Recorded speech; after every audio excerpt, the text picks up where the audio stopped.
choose from which side?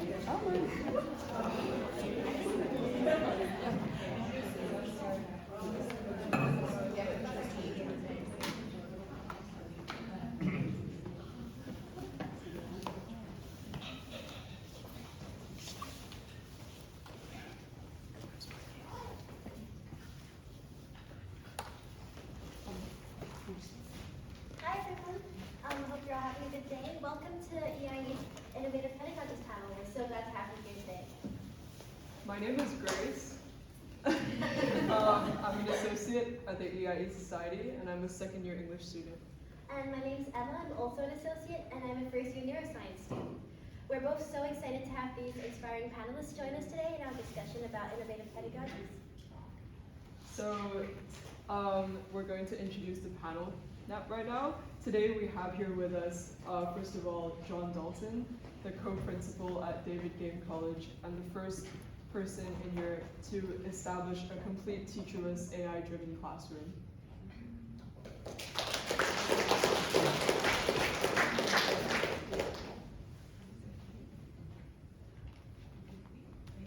Next, we have Joanne Roxburgh. She's an educational consultant and the founding COO and strategic advisor at Skilled Education.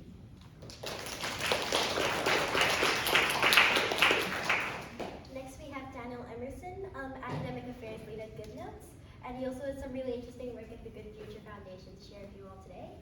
And Dr. Mansour Abedin, associate professor at the University of West London.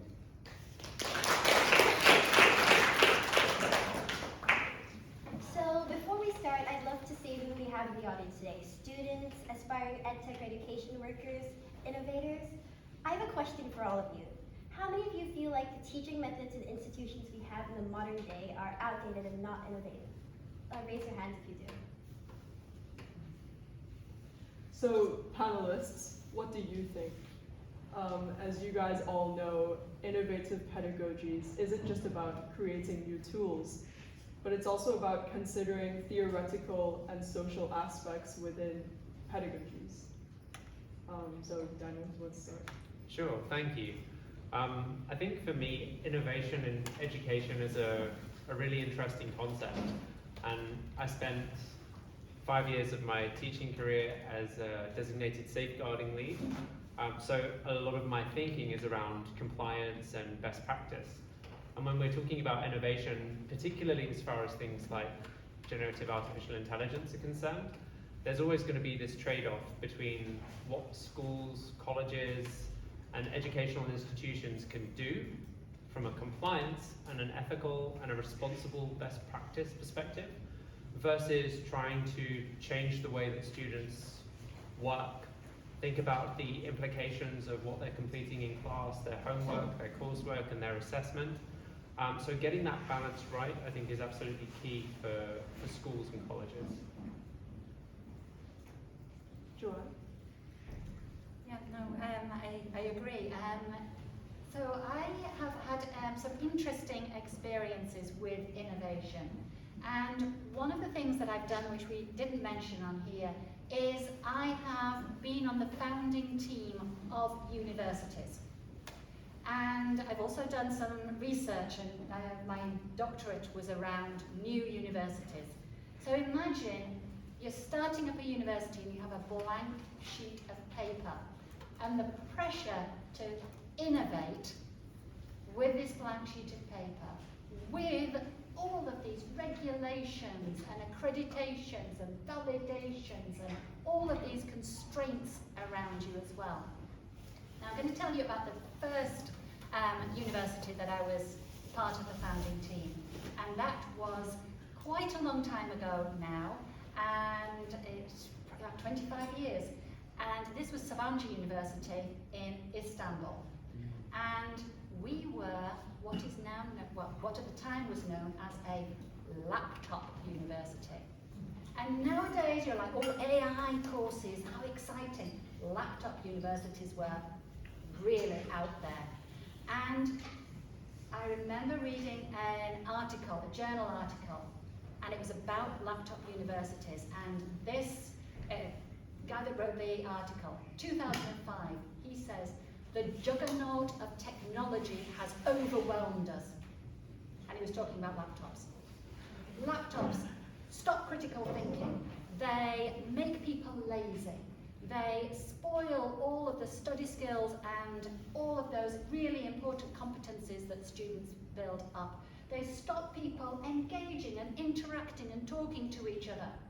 And have you ever heard of a laptop university? I'm going to say no, because look, laptops are everywhere. So when technology is everywhere and invisible, then we pass on those concerns to the next new thing. So I think it's interesting to talk about innovation. As we've been there, we've innovated, and what has changed, what hasn't changed, where are our concerns? And I think that's a really interesting conversation for us to think about. Do you have any? I'll just speak from my perspective of teaching in a traditional classroom and the tension that we now have. I think university teaching, particularly the classroom-based teaching, which includes lecture, seminar, investigative activities to begin with perhaps, are feeling the tension of new technologies, and there is a constant talk within universities. Myself being the quality lead, quality and standards lead of my school, I can also say that almost every year there is a review of pedagogic principles that are, that underpin the particular course. So the kind of thing that I'm speaking about is how we can balance out the traditional form of, human to human teaching with bringing the best out of the new technologies that are coming our way. And maybe the universities are a little slow to change, which I can also feel. My background is from Cambridge, which is very old-fashioned, traditional university. I do know, the bureaucratic difficulty for a university to change their classrooms, but the pressure is growing, and I think this is the time when the university is probably feeling the pressure more than ever before to change, and trying to find a balance between the tradition and the new technologies. Interesting. Thank you. John? Well, I take somewhat different views than my panelists. I mean, AI is here to stay, it's not going to go away. What we're doing now, you could be sat in Roman times and it hasn't changed. Education is conservative with a big, big C, and everyone's afraid of change. I think we now have an opportunity. AI is innovation, full stop. It will change every domain and aspect of your life. It has already done so, and it will continue to do so. And it will etch into education like a universal asset, and it will change it. And in my opinion, it will change it for the good, for various reasons. And one of those reasons is that, I run a private school. I didn't go to a private school myself. I went to one of the worst schools in the country. I won't mention its name. But here am I now ending up running and owning a very large private school in central London, and I'm thinking, is that fair? What about social mobility? AI has the opportunity to give every child the same quality and access to education. And that's an incredible thing. And that's a game changer. So I do think we need to look at AI from what it can do and how it can completely change how people access education. Everything that everybody's fearful of, and the word is fear. The point now is that AI is moving so fast. It's not a linear change, it's an exponential change. The problem is catch up. And that's the big problem. And that's what people are fearing. They're fearing for the technocrats which will emerge. And they're fearing how people will be left out. But these are largely fears at the moment, irrational fears. We have no evidence to suggest everyone will be 90% of the population will be disenfranchised. I don't see it that way. I see AI, if used properly with the right guardrails, with the right human concepts behind it, as being a very powerful democratizing force for education. And also to solve. Why not solve cancer? Why not find out the mysteries of the universe? Why not find how life started? AI will help in these things. AI will transform medicine. AI will transform pharmaceuticals. AI will make largely your life better. There will always be bad sides to it. That happens with everything. You can use a gun to liberate a country. You can use a gun to massacre people. It's the same argument. It's just how it's used.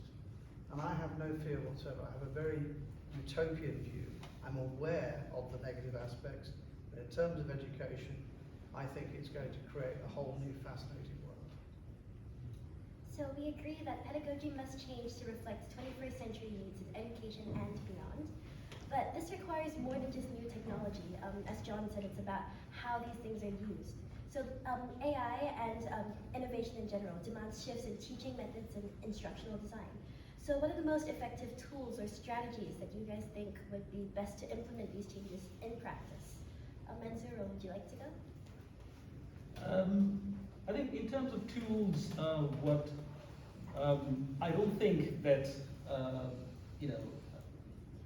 it is possible to bring in a radical change, but it could well be a view that I hold myself. I do think I'm more in the line of balancing out between different, between the new and old, welcoming the new technologies, but filtering it in terms of how it can fit in the current structures that we have. So there is a little conservative approach, I would say, but that's my view of in terms of creating tools. It's more like a balanced tool, not kind of absolutely breaking down the systems that we have. I'm not in favor of that kind of revolutionizing. But in terms of tools, I think tools, pedagogic tools, have to depend on some underlying philosophical principles of humans. And otherwise, it's not going to last. I mean, there was a time, I'm speaking about the primary and the secondary schooling system here.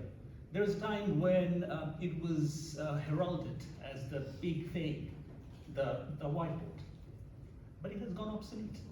So the argument is that not every new technologies can last, and there is an X factor in it. We can't really predict that a particular technology is going to revolutionize the system, or we can't use the word must in that way. So my view is that we need to create tools or pedagogic strategies or devices that balances out different approaches, that has a degree of caution into it.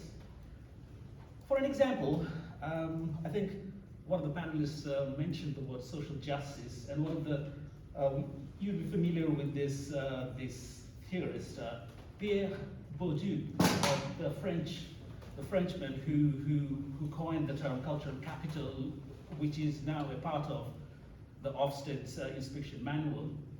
Now, he has theorized it. He died in 2001, but the theory has left a lasting impression. His original elements of cultural capital has gone obsolete. He mentioned, families that go to the museum, can ingrain a habit of learning different things, synthesizing different types of information, but maybe some of these elements have gone obsolete, but some other elements have replaced those. Like, for instance, Bourdieu may not have heard of phrases like, internet or so on, and how it can revolutionize things. So we really need to contemporize theories in order to create pedagogic tools that might support the demands of now and future. For instance, we can think about, cultural capital, according to their theory, is a force that help academic achievement for children and career development for children. I really don't want to go into the detail of the theories, you know that. But how would school then be able to bring in cultural capital? What are the tools that they can use? I'll probably just give two examples. One is that they can think about creating a strategy, namely funds of knowledge. They can bring in the parents of the children and the community members to the school in order to create a funds of knowledge, which can be used by children coming from relatively, lower socioeconomic backgrounds, so that we can bring in the social justice perspective that some families are not getting the benefits, but the other children are left out. We can create a proper system, to create social justice in it. Similarly, we can think about much more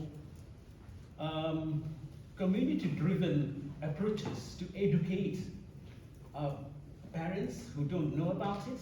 We know that the public libraries in the community are not populated, people don't go there. What to do now? So these are the kind of conversations where communities can be brought in, schools can take a lead out of this. And why these things are needed? Because of that theoretical underpinning, cultural capital. That's Thank amazing. Thank you. So I really like your points about how tools actually widen accessibility to diverse learners, and that's something I believe Daniel has experience with. Would you like to share some perspectives? Sure, thank you. So I'm looking at this, I suppose, from two perspectives myself. The first, in my role at GoodNotes. Before I talk a little bit about that, can I ask how many people here know what GoodNotes is and maybe are using it? A few of you. Okay. At the moment, GoodNotes is used by 25 million monthly active users. It was the #1 app to be downloaded on the iPad in 2023 and 2024, beating Netflix, YouTube, ChatGPT. So when thinking about tools and the impact that they can have from a pedagogical perspective, this is our bread and butter as an organization, right? We have 10 million students that are using our app for an average of 70 minutes every single day. So we want to make sure that we get the technology right. Bless you. However, at the beginning of our journey, it started with the idea and an aspiration for one person who could see what, in this case, the iPad was capable of from a pedagogical perspective. So Stephen Chan, the founder of GoodNotes, was first in line as an international student from Hong Kong studying in Australia to buy the first iPad when that came out in 2010. He could see in that the potential for technology to really change his experiences as a learner through digital handwriting. And ultimately, he wanted to create a tool that would enable him to carry all of his notes with him in one space, and for him to be able to search through those notes and create unique content for each one of his lectures. He achieved this and drove the organization to the heights it's at today. We're now in a position where we have a team of 250 people working across 32 countries, with a head office here in London and another in Hong Kong. And we're building proprietary artificial intelligence tools within GoodNotes, right? AI handwriting recognition is in the hands of our 25 million MAU. When building this, and knowing, for example, that 17,000 schools around the world are using this for teaching and learning, we've put those safeguards that we heard about earlier front and center of everything we develop. So I think from a tool developer perspective, it's key to ensure that whatever is being used for teaching and learning is done with, yes, pedagogy, but also with these best practices in mind. The other perspective that I mentioned was through our foundation. and we heard a little bit about social justice and access to the technology that is likely to change education moving forward. So Good Future Foundation is striving to bridge digital divide in terms of access to artificial intelligence tools. Not just providing free versions of tools for teachers to use, but thinking about what that best practice really looks like across subject-specific disciplines, but also in larger areas of school life, from senior leadership through curriculum design and content creation. So I think there are a number of things there to consider. Excellent, thank you. Next up, I was thinking there's definitely some interesting applications of this in the real world, as Daniel was mentioned. Joanne, would you like to talk about some of your experiences, maybe in consultancy or what you observed in industry? Sure. So I think there's been a lot of influence on pedagogy from the current conversations. So we were talking about AI, for example. Now, for I would say even decades, that people who are studying pedagogy or looking at technology-enhanced learning or learning science have been asking for change in pedagogy, saying, okay, lecture, seminar, essay, is that the best way of learning? And when you all put your hands up at the beginning to say you didn't think that there was enough innovation, I'm guessing that that is partly against some of the lecture, seminar, essay style of education, which hundreds of years ago probably looked rather similar. So people who've been studying pedagogy have been saying there's a different way of doing this, that we can look at more collaborative learning, communities, bringing in employers, looking at not doing an essay, how can we really look at what we want somebody to have learned and look at ways to assess that. And those conversations have pretty much been closed down for decades, centuries. We haven't had those conversations. But now, because of people's fear, but ChatGPT can do this. It's like, well, why were you doing it like that in the first place? There is, with tools nowadays, a possibility that you go along to a lecture, you use a tool to take notes, you use a tool to summarize those notes, you use a tool to look at the assignment, you use a tool to organize your notes, to answer the question in the assignment. You submit it, and there was no learning in that entire journey. So now, lecturers, academics, university admins are coming to people with a speciality in pedagogy and saying, how could we do it differently? And so all those ways that we've told you about decades, centuries ago, where we could do things differently, the people are listening now. So I think we have a unique time that we can talk to lecturers, university admins, regulators of HE, and they are listening to, okay, could we look at more innovative approaches? Could we look at collaborative learning practices, authentic assessments, collaboration with industry, with communities, going beyond that idea that university is an age and a stage, one and done. What is it to bring that out and have learning for life? All of these conversations that were closed down for so long because it was working enough. Now people are reevaluating those conversations because you can have a university education with no learning in the loop. So people are listening. Now is the time for people to say, let's have learning in the loop. Let's look at innovative practices.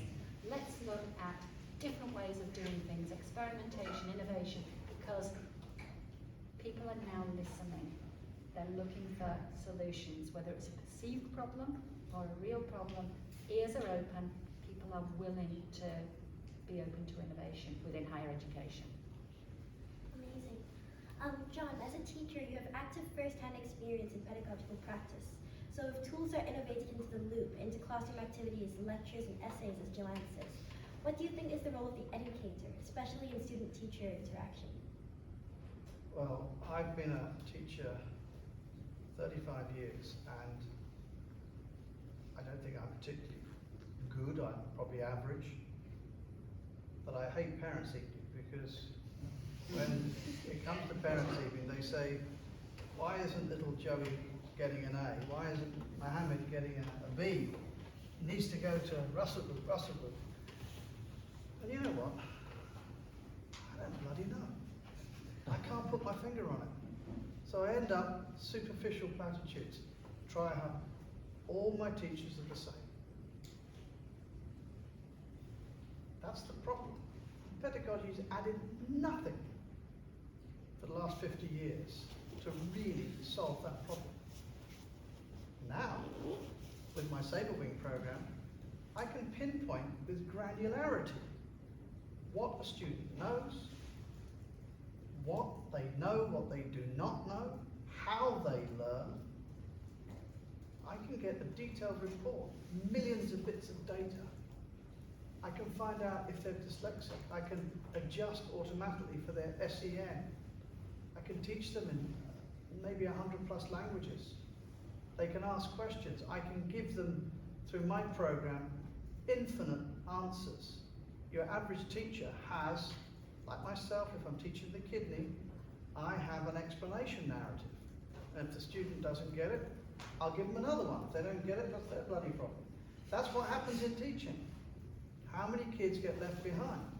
But on our systems, if you say to it, I don't understand, it doesn't fatigue, it doesn't judge you. If you say to it, give me the explanation of Le Chatelet's principle to a 5-year-old, it will do it.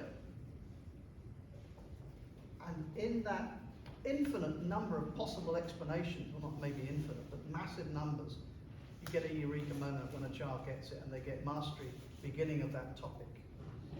Now I will also take you back to 1984. Bloom produced a very important paper, many of you will know it, the two-signal problem, where he proved statistically, and it's been proven since, that personalized adaptive learning can take a child in the 50th percentile to the 95th percentile on the distribution curve. That's 2 standard deviations from the mean. That's the equivalent of taking a GCSE student from a 4 to an 8 or 9. That's through personalised learning, i.e. sitting with the child and learning why they're getting things wrong and then correcting them in real time, which doesn't happen in the classroom. You add AI to that, and that's a rocket fuel. We've got kids mastering a whole GCSE in 4 months. In my Sabre Wing program, we don't have periodic assessment, once a month a test. We have assessment non-stop. We don't have one size fits all. We have personalized adaptive learning, which is non-judgmental, allows the child to gain mastery. And why is all this important? I could go on and on and on and on. No one's mentioned the elephants in the room. Kids don't read books anymore. We were talking earlier, there's a tsunami of mental health coming down the road. No one wants to talk about it because we lie a lot in education. We put our head in the sand. These systems also motivate students who are broken from the education system. And the British education system has good parts, but there's an awful lot of stress in it. No one wants to talk about it. There's also another problem. The commodification of knowledge exists. All I've done is use that. And there's another problem. I interview a lot of new teachers, many of them with firsts and seconds in their subjects. You ask them a few basic questions about their subject, I've got a bloody clue. They get it wrong. I had someone with a first-class degree in biochemistry, my own subject, got a basic question on DNA wrong. And I thought, I'm not putting you in front of my kids. How did you get your degree? Were you doing all your exams online? What was going on? That's another problem coming up. Knowledge is going so fast. Sometimes it will be the case that you will need systems to pick it up. And you can teach somebody chemistry far more effectively than a teacher through adaptive learning systems.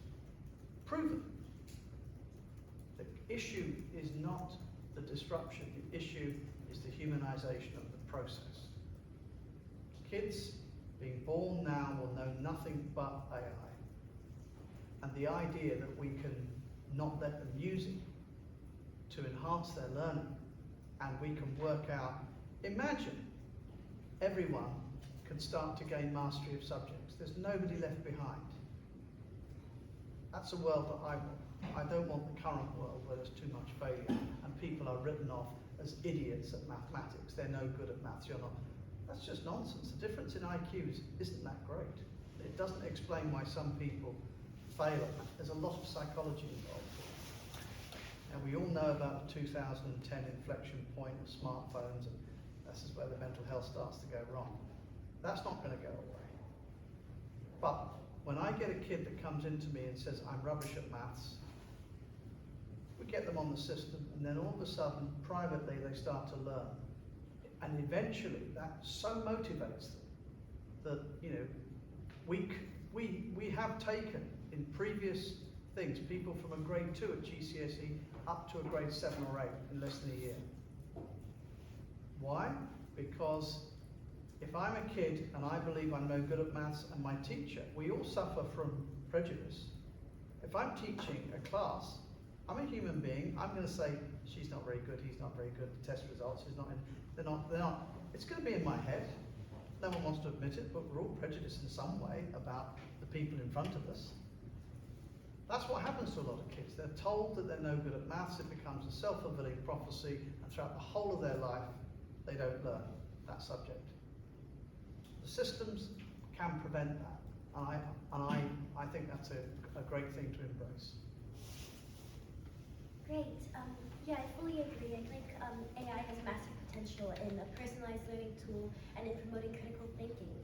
But Manzuro, if you don't mind, in your university, in your teaching experience, especially in your role as an advisor for your uni, how have you seen changes taken to move in this direction, or implemented principles, for example, assessments, like similar to what John has mentioned in higher education? Yeah, I think I agree with most of the points that John has mentioned. It is, the universities are at the moment playing a little bit of a catching up game with the technologies. I mean, simply because changing and overnight, via an overnight surgery is not possible for universities.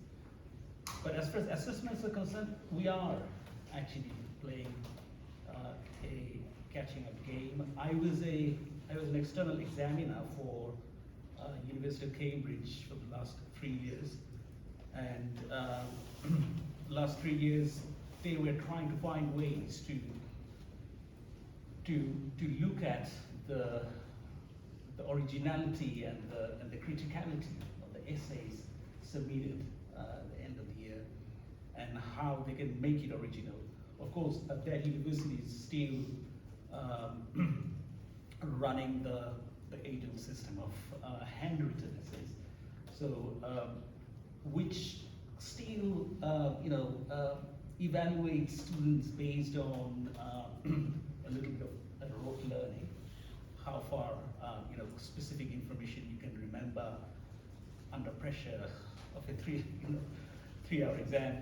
So they're trying to make a balance that how they can embrace the new technologies. One of the things that they have experimented, but which kind of ended prematurely, but the experiment was that they are not going to do a paper-based exam, handwritten exam. Instead, they will ask students to switch on their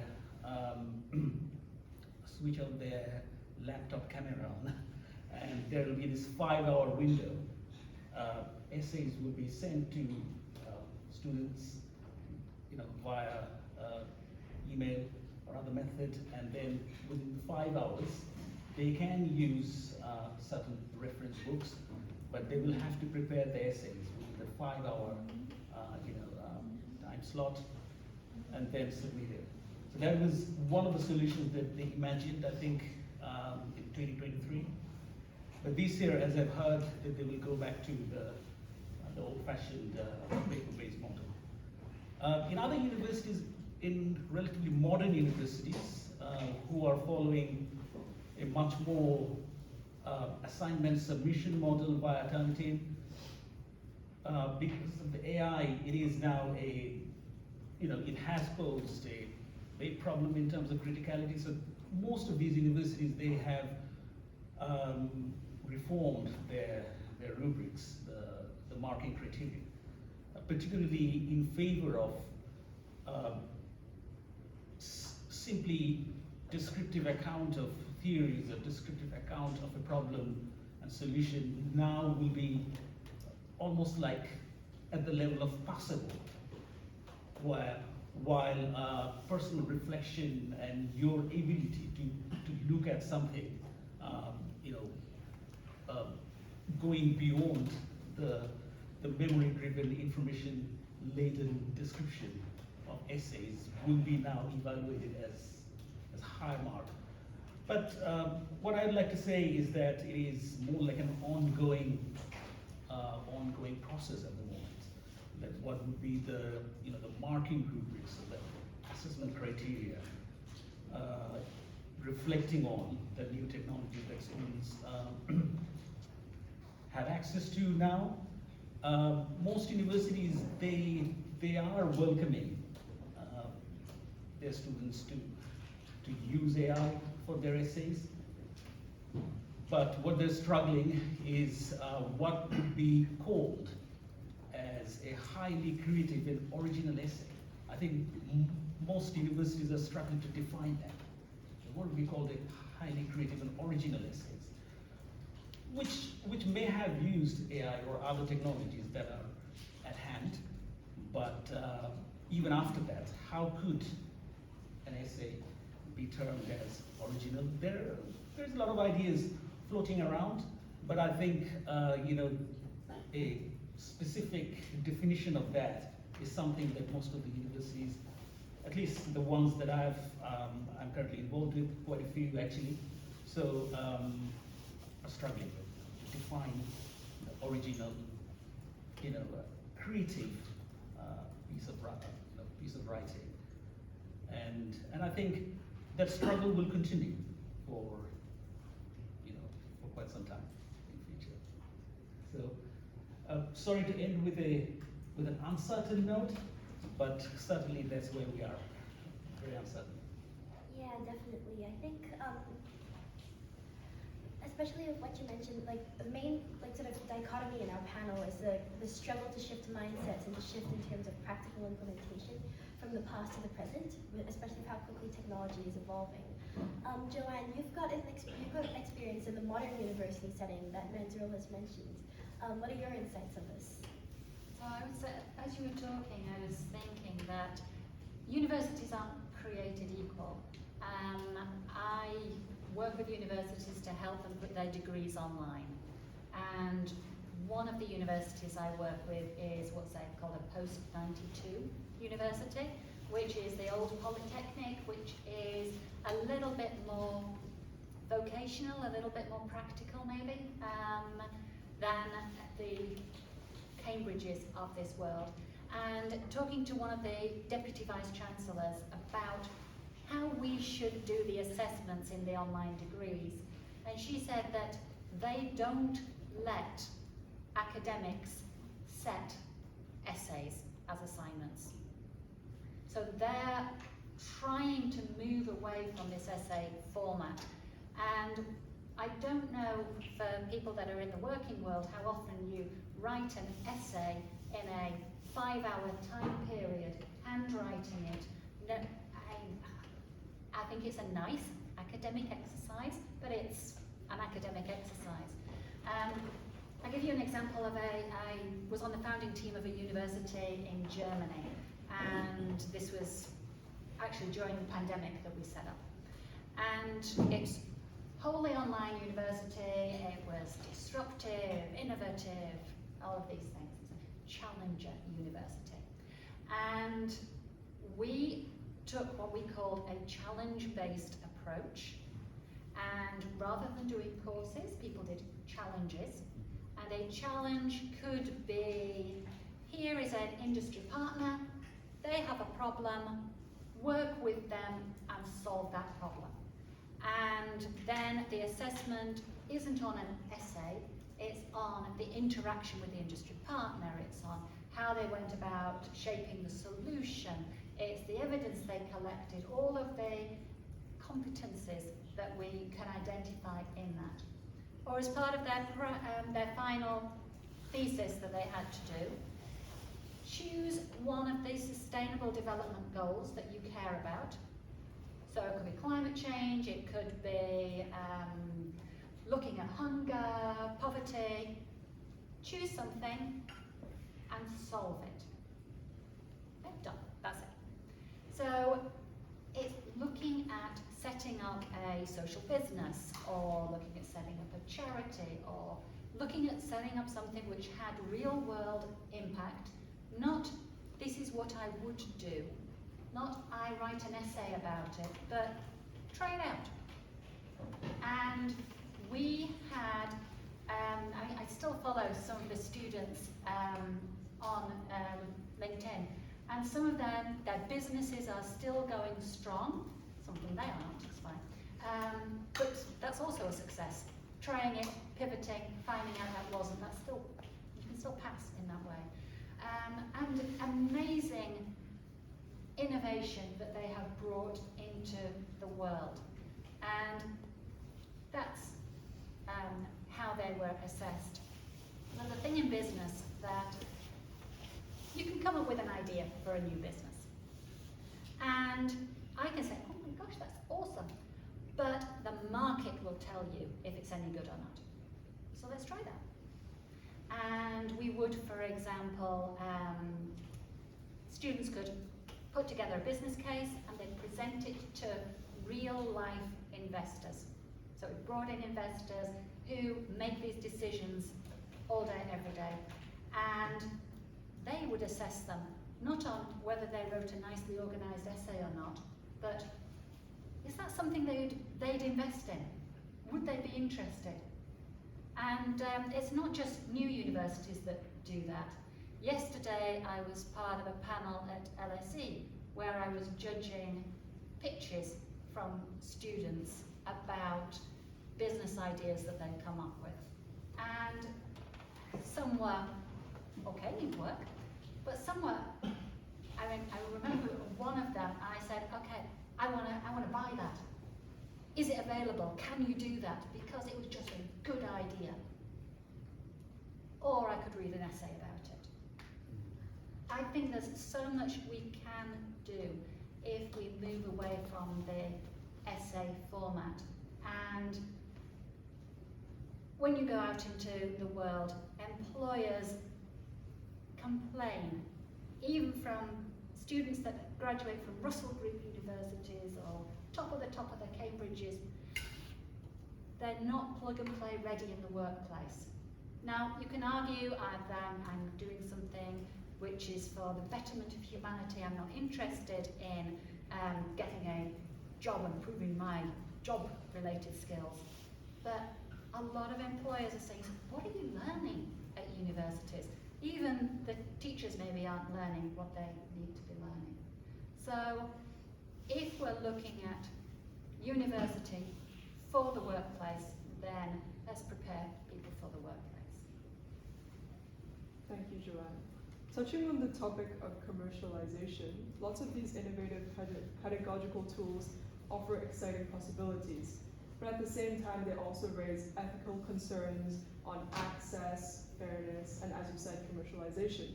How do we ensure that innovation is ethical, equitable, and beneficial for all students? Daniel, would you like to share examples from maybe the Good Future Foundation, where technology has successfully supported both student autonomy and teacher empowerment? Sure, thank you. Yeah, I can talk to that a little bit. I just want to highlight, I suppose, a couple of points earlier here from maybe the perspective of GoodNotes. First of all, we're talking about the future of work and preparing young people for life after school or university. At GoodNotes, as I mentioned earlier, it's incredibly successful in terms of user engagement. I'd like to have some guesses from the audience. What do you think is our percentage rate of acceptance for job roles that we have currently in the organization? Anyone want to guess? 5%. 5%? Anything else? You're closer. 0.36% of job applications at GoodNotes are currently accepted, so it's harder to get into than Harvard University. The things that we are looking for, though, as an organization are not the GCSEs and the A-levels, because information and knowledge are no longer the commodity that we're trying to engage with, right? We want people that are creative, that are passionate, that are motivated, and that want to succeed with things that they care about regarding technology, of course, but also the change that they want to see in the world. So I wanted to raise that as, as a practical example of what that process currently looks like, certainly from our perspective. I'm saying this also as someone who failed ultimately in the existing education system, wasn't diagnosed with dyslexia, and subsequently came out of school with 1 GCSE. And so I feel this radical passion for change and thinking through different ways that schools might be able to operate better. The reason perhaps that I wasn't so successful at school is because of the resources that the institution had available to adapt to different learning styles, behaviors, concepts around teaching and learning that might have helped better engage people like me while I was taking my GCSEs.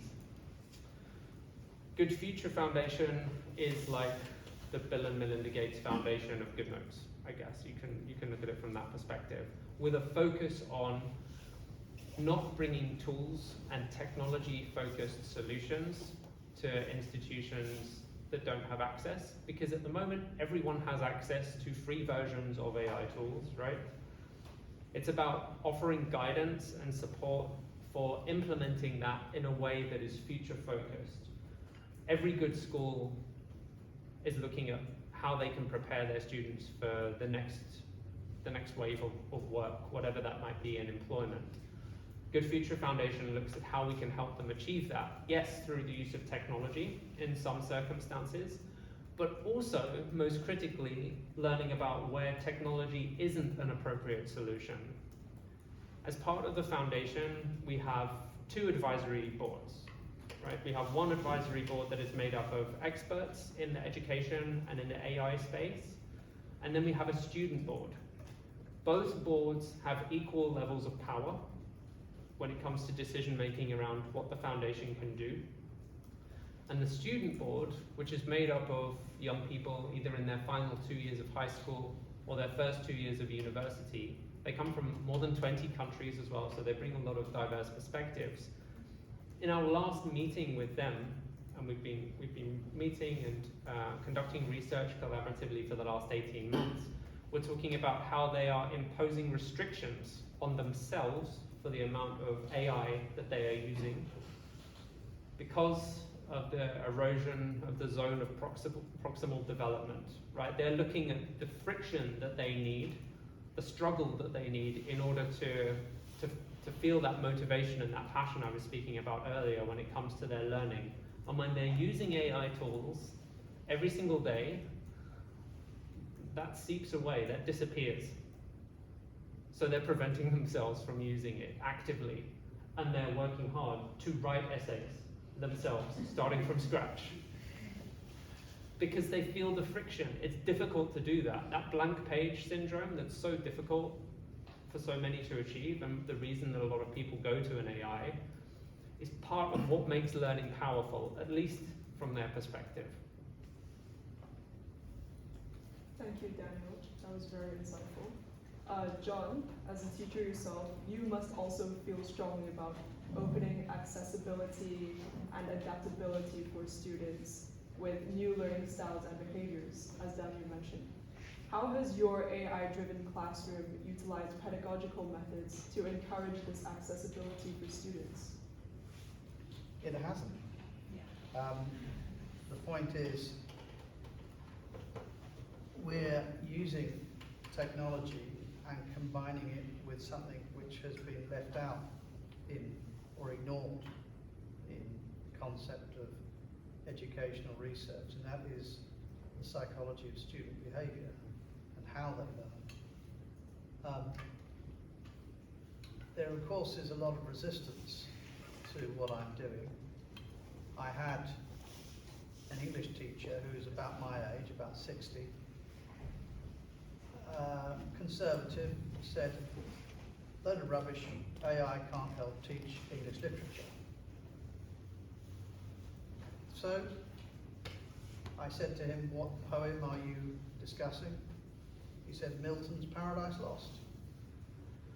So I said, yes, your average 16, 17-year-old really understands that, don't they? He goes, yeah, I explained it to them. But I said, how difficult is it?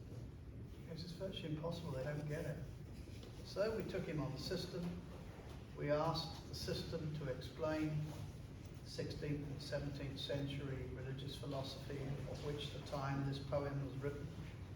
And it did, because you can't understand it unless you understand the context of that. We then asked it very simple questions about, what's the poem about and that.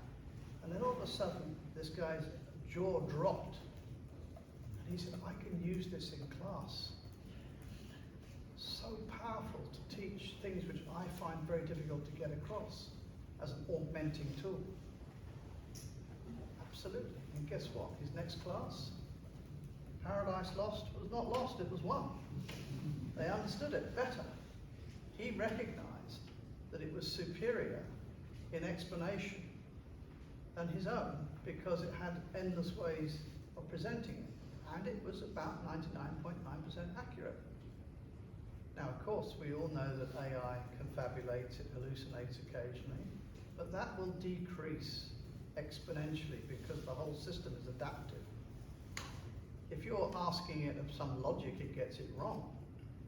But if you're asking F equals MA, do a calculation, it gets it right. So I think that there's too much fear around this. It's not going away. It's here. It's the universal asset. And it's going to eat into every single one of us. So we either embrace it or we will become a victim of it. And do I see my own educational system continuing, spending millions on a large building and rent? Oh, AI is going to bring down the price of learning. So I'm adapting to it before I become a victim of it. I think it's all about adaptation. Yes, we can combine traditional skills with modern technology very effectively. Writing an essay is a form of Socratic reasoning. By the way, one of the best Socratic reasoning AI. It's far better than your average human. So why wouldn't you embrace a tool which is far superior in many ways? If I teach biology, a student says, sir, what's the difference between an antigen and an epitope? I will give an explanation. I gave my explanation. I then asked one of my AI assistants to put up 5 different explanations. 3 of them were far more eloquent than my explanation, and also brought in new concepts which I hadn't. Work with it. Thank you, John. Moving on, Manzuro. How do you feel about ensuring that innovation is ethical, equitable, and beneficial for all students as a teacher yourself? How do you go about achieving that right now? I think it's about the education system's responsibility and ethical responsibility. Although the term is flawed, but all educational institutions do tend to believe in the model of meritocracy, that they will have a system. that system will somehow evaluate learners in terms of their abilities. And all universities in the world, most of the schools in the world would still run following this basic meritocratic principle. It's a flawed system because it takes it for granted that every learner has an equal chance of learning something. But we do know that every learner or every student in actuality doesn't have the equal chance of learning. We know that although they may have access to certain technologies, they may have access to the same lecturer or supervisor for one-to-one meetings or whatever, in terms of, superficially speaking, in terms of these amenities, there is a principle of equality. But what about when they go back home? I'm particularly speaking of primary school children, secondary school children. What about when they go back home? Maybe they do not have a good space to do the homework or go back to the things that they have studied in the school. So how could you then create a system to evaluate all of these children who have many different homes by the same system and pretend that by this form of evaluation or assessment, you are able to find a way of rewarding the most meritorious with certain grades and the least meritorious in lower grades.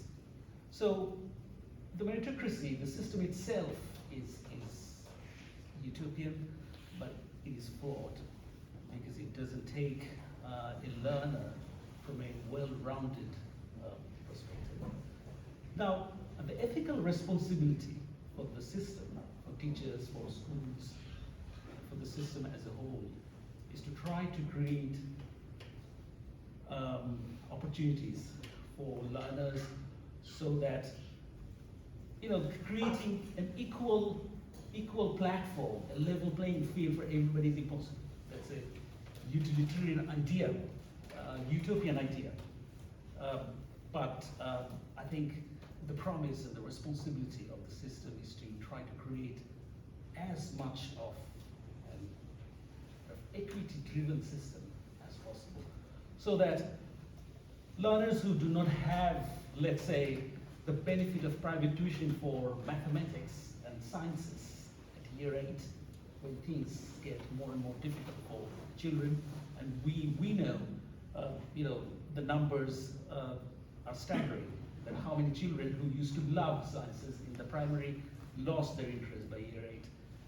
How many children who used to do rather well in mathematics but lost their interest and started performing poorly when they're year 8 in mathematics, when things are getting more and more difficult. I think the responsibility, the ethical responsibility, and also the social responsibility of these systems, teachers, staff, everybody included, is to try to create a system where the children who are not getting the benefits of a facilitating home for them, the responsibility is to create something for these children. Like, for instance, parents who cannot provide investment for private tuition for the children at home, school can find a way to find these children who need some sort of tuition. Perhaps they can create a community-driven mathematics after-school club. Some schools have it. There are challenges too. To actually help those children, so that some children who are getting the benefit of extra help via tutoring, others are not, and the meritocratic system is calling these others as less meritorious.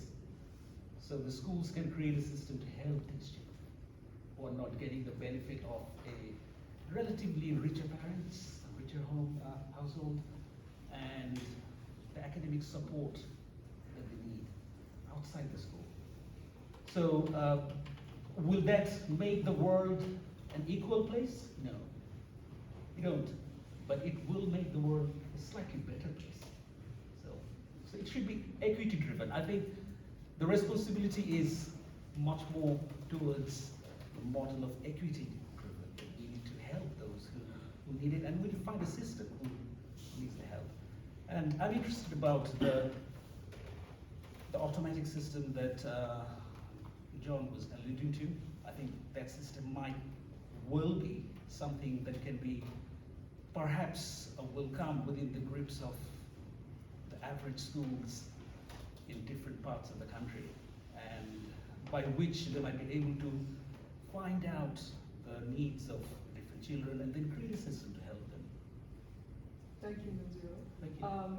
Joanne, to wrap up, touching back on equity, as Manzuro mentioned, how do you feel about utilizing real-world based assessments or AI systems to facilitate accessibility and equality for students with different learning backgrounds? Sure. Well, I think there are several aspects to this, but one thing I wanted to pick up on is around this issue of equity. And if we look at this on a global scale, that some of the things we're talking about are real luxuries when there is a lot of digital inequalities. I've worked with socioeconomically marginalised girls and young women in South Asia, and they're not in school. And this thought of is AI being used ethically, I think we need to think about that in a larger context as well. We think, oh, well, that's over there a lot of the time. But during the pandemic, I'm on the board of a large FE college in London. And during the pandemic, then there was a lot of digital inequality. So laptops were being handed out to children that didn't have access to them at home. But also we found that we think that there isn't a lot of gender inequality within households in the UK. But households that only had one computer and all of the lessons have gone online, then we found that if there's a son and a daughter in that family, it tended to be the son that got access to the computer to do the online lessons. So I think when we're talking about equity and is the AI system giving us enough equity to allow for parity and equality, there's another larger context in which there is access to computers, laptops, phones. We think everybody in the UK has access to the internet. They don't. They don't have a reliable internet connection. So some of this is a real luxury to be talking about access to AI and whether AI is equitable. If we look at it on a global scale as well, then we're talking about, and I'm sure the university is having conversations around decolonising the curriculum. Who's going to decolonise AI as well? So thinking about not just is there equity within a system that not everybody has access to, and even if they do, is the system itself, the education system, equitable, that this is a part of. So I think a bigger conversation as well, and not getting lost in AI is the great equalizer if we don't all have equal access to the great equalizer. So I'd like to keep that as part of this conversation. Come back to your question, I do a lot of work around online degrees. I help universities to put their degrees online. And a lot of people say, oh, but the gold standard is they come onto campus, and it's going to be great, it's full-time, and everybody has great access. And, okay, yeah, that would be nice, but if you are full-time work, you are family responsibilities, you have caring responsibilities, maybe you even want a life. You're located long way away from X university. Online learning is the solution. So online learning gives access, but it also takes access away because we don't all have that access to the internet. So I think there are lots of nuanced conversations that we need to be having. The other one around this, oh, let's just hop on and use an LLM. Then, if you remember back in time, we used to have such a negative attitude towards blockchain and Bitcoin because, oh, the amount of resources it was using. Now we've got AI, similar, using incredible amounts of resources, but that's okay because we like this one. How can we ensure that we're doing this in a sustainable way and keep up the pressure so that we think about sustainability alongside equity and ethics, and we're not going to put it back in the bottle, genie's out, but how can we ensure that AI is used in a responsible way as much as possible? And I think that as educators we've got a responsibility to step up our game on that. Thank you, Joanne. I really like what you talked about in terms of decolonizing AI. I feel like that's a conversation that is never brought up and needs to be. I think it is, but maybe not within the education context. But I think a lot of people are having those conversations. Yeah, you mentioned the phrase nuance to conversation. I think hopefully there's been a lot of that today. I've really enjoyed seeing this and hearing from you all. Now we'd like to shift the focus to the audience. Would you guys have any questions for us that our panelists could answer? Hi, what's your question? Hello everyone. So I am Mohammed Ramadan from Alexandria, Egypt, and I'm currently pursuing MA here at UCL in Education International Development at IUE. And I'm also a founder of an organization called Empower Up. We are empowering young people from marginalized communities to get empowered through education. We're doing education for empowerment. And actually my organization is very connected to my organization is very connected to my personal story. Maybe I can stand up. So actually, my organization is very connected to my personal story. So I'm the first one in my family to go to college. No one in my whole entire family, including my aunts, my uncles, my cousins, went to university. So going to university is something very big for me. And growing up, trying to find, to think of education as a rescue, as something that is going to save my life, because education was coming from a working class family. My dad left school when he was 7 years old. I was about to be kicked out of school many times. So I'm someone who strongly believes in education, and I believe that education saved my life. But my question, I think, to Joanna, you talked about it, that the promise of education now is kind of broken. For example, we are telling people go to university and study business to become a great businessman. But what they are finding on the internet and YouTube and TikTok, that some people that they have never studied business, but they are really successful. We are telling young people go to university, study music, and you're gonna be great musicians. But what they are finding in reality that they are having people that they have never studied music and they are doing something that is maybe disgusting for some people, but they are very famous musicians and singers and performers and so on. We are telling people to go to study politics, to become a good politician, but they are finding people now they are president, but they have never studied politics and maybe they're not aware of it. So I mean that the university or the promise of education is kind of broken right now, that a lot of young people are not strongly believe that education is going to empower them to be kind of powerful or having any kind of power, because they are seeing a lot of examples. My second question, and so the first question is for any speaker, but the second question is for Daniel about technology.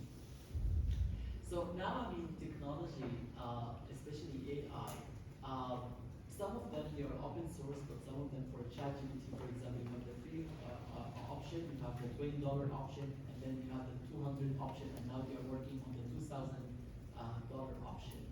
So that means that the amount of money you have, the more amount of money you have, the more power that you you get half of the computing. So do you think that AI is exacerbating the income inequality and social inequality in a way that some people they will become very powerful just because they have more money? And thank you. Joanne, you want to go first? Sure. So, addressing your first question, we have a model of higher education that you leave school in this country, 3 years of higher education, and you're done. And it's like I went to a restaurant and I ate so much and I'm done for life now. And we are changing rapidly, exponentially, and this idea that education is an age or a stage, I think we're going to see that eroding. The examples you gave, politicians becoming, for example, president who have not studied politics, I'm going to say how well is that working out? But putting that to one side, I think we're going to look at education for life differently. In this country, we're getting the lifelong learning entitlement, hopefully one day, and this will allow us to section out education as part of our life, not as something that we do it now and we're done with it. So I think that the role of universities and the concept of a degree will eventually change. I have no idea on the time scale, but I think we're going to be learning for life, not as I got a piece of paper and now I'm going to be able to use that for the rest of time. But reflecting on the way of assessment that you mentioned, that was really great, that how we are assessed, are we are only assessed through an essay or something, or are we asked to create something that is really meaningful, serving our capabilities, because we have different capabilities. So I really like the point that you can elaborate also. Sure. So some systems are looking not at knowledge as discrete amounts of information and content, but around competencies.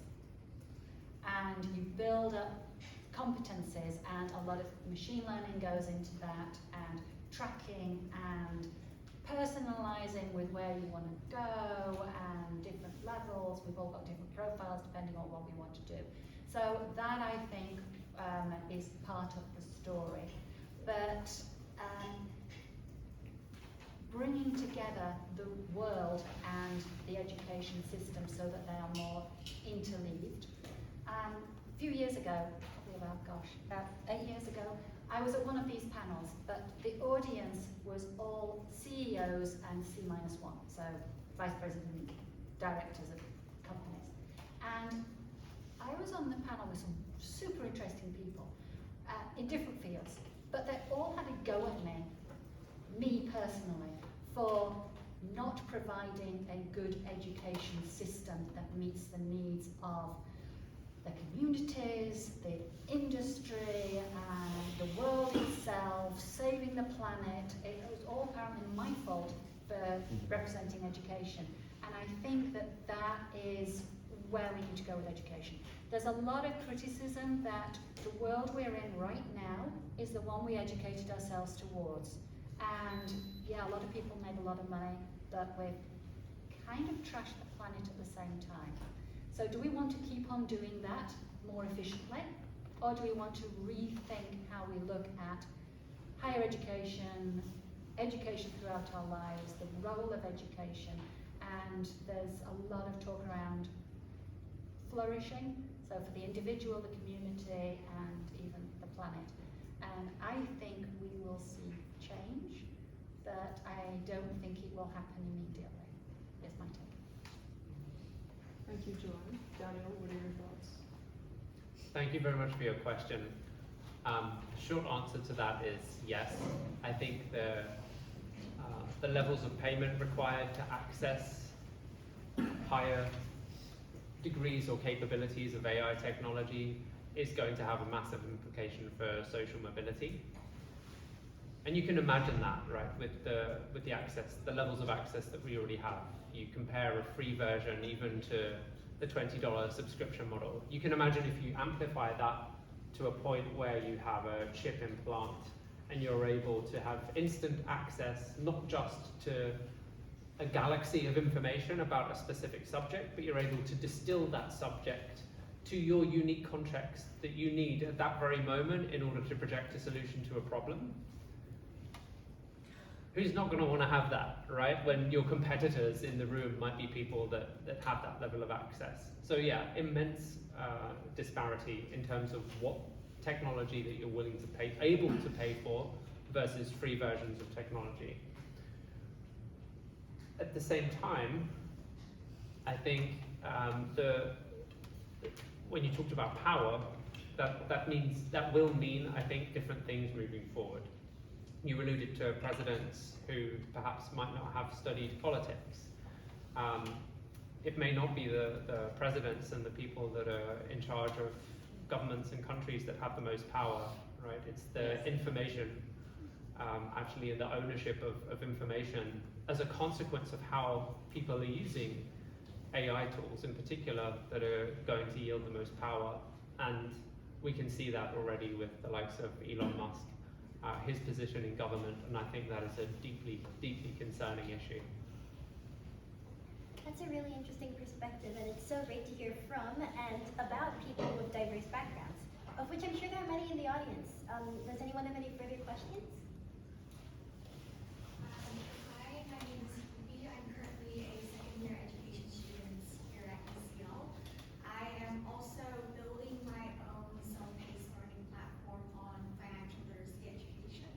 So my question is, given now that we have those AI self-learning platforms, we have so many of them on different subjects, what then is the purpose of schools and teachers in general? Because we talked about lifelong learning, we talked about self-flourishing, but then shouldn't that be more self-motivated? This is directly to both John and Joanne. Thank you. God, that's a broad question. A couple of things. One is probably the most important word in the world is competition. You're not going to remove it. That's why communism failed. Competition is inherent in human beings.